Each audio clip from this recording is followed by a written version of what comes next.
来烤。从宁夏寄过来的羊蹄儿，这从冰箱里拿出来的全是胶上面，整整6根。昨天我就说嘛，这羊蹄儿要再烤一烤才更好吃。银川的怀远夜市烤羊蹄儿一绝，看看这样烤壮不壮观？羊蹄儿烤着，现在吃点五花肉。我明天应该就去昆明了。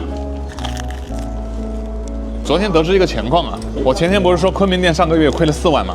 我昨天就调具体的数据来看，一看吓一跳，毛利只有30%多一点点。我当时咋回事啊？然后小陶跟我讲说，因为现在中午的生意太差，经常就只有1桌客人，甚至1个客人，但是菜呢全部得出来，那肯定消耗的很少。有些菜到下午呢就要不了了，丢的很多。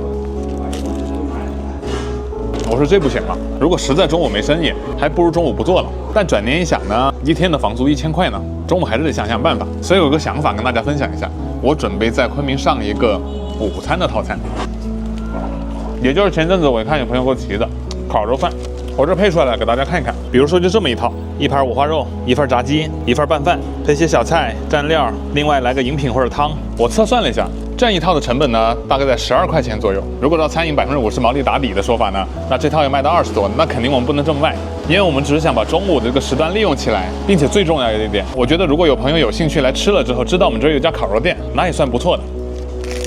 所以我现在想的是这套定价到19块9，但是平常其实可以搞一些活动，比方说15、16那些都可以卖，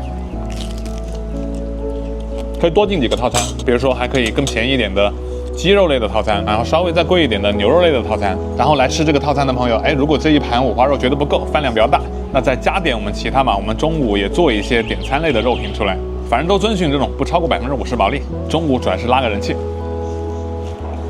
过去试一下。好，羊蹄烤好了，先给店里兄弟了，我自己只留4个，大气。我也配着我的套餐开始吃了。现在昆明店呢，最缺的其实就是大家的这个知道，就有很多朋友给我吐槽的，去过，但是去的时候找了20分钟，那个地儿确实很尴尬。我准备去定做一个背旗那种，打个箭头，极目在这儿，上面有家好吃的烤肉店，然后我就天天在门口站着，在那发传单啊那些。总之啊，能想的办法都想，想得到的办法都试一试。看看我配的五花肉啊，我计划配的五花肉就这么一份，还缺了个口，得再加片午餐肉。我感觉这么一套应该还是有竞争力的吧，10多块钱也算是吃顿烤肉嘛。炸鸡其实挺下饭的。好了，都烤好了。对，到时候还是给大家配下生菜，解解腻嘛。万一解完腻，还可以加点我们一盘呢。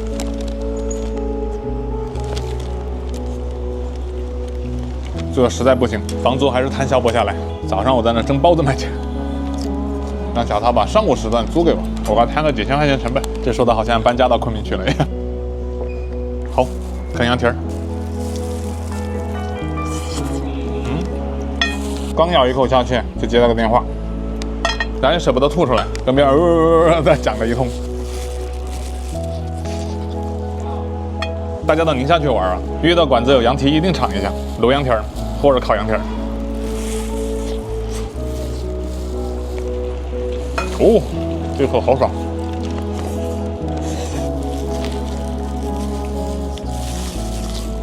好，那么10月17号、9月15过生日的朋友们，祝你们生日快乐！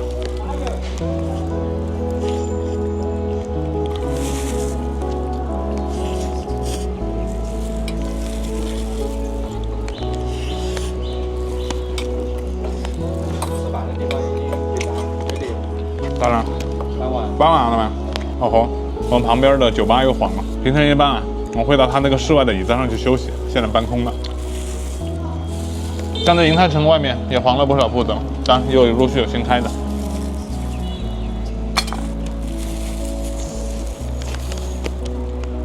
还有2个羊蹄儿，我慢慢啃了。